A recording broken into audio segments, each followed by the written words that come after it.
Hello guys, তো আজকে আমি বানাবো এমনি করে ভেন্ডির সবজি। তো কেমনি করে বানাবো আমি আপনাদেরকে দেখাবো, চলুন। তো প্রথমেই আমি ভেন্ডিগুলো লম্বা লম্বা করে কেটে নিয়েছি।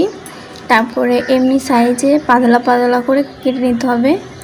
আর এই ভেন্ডির সবজিটা খেতে খুব টেস্টি লাগে। ডাল আলু মাখা দিয়ে খাওয়া যাবে এই ভেন্ডিটা, আর কিচ্ছু লাগবে না। তো চলুন, এখানে আমার এরকম করে সব ভেন্ডিগুলো সব কেটে নিচ্ছি।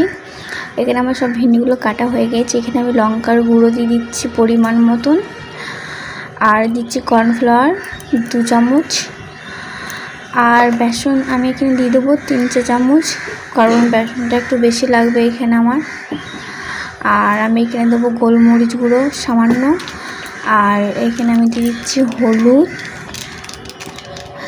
হলুদ আর একটু ধনে গুঁড়ো আর নুন। আর এখানে আমি নুনটা দিয়ে ভালো করে এটাকে ম্যারিনেট করে নেব।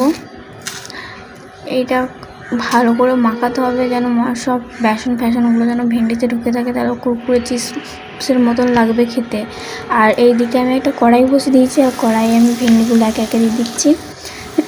আর এইদিকে আমার ভেন্ডিগুলো মানে এমনি করে লাল লাল করে যখন ভাজবো তখন নামিয়ে নেবো। যখন লাল লাল হয়ে যাবে তো দেখতেই পাচ্ছেন কত ক্রিস্পি হয়েছে আর কুরকুরে হয়েছে।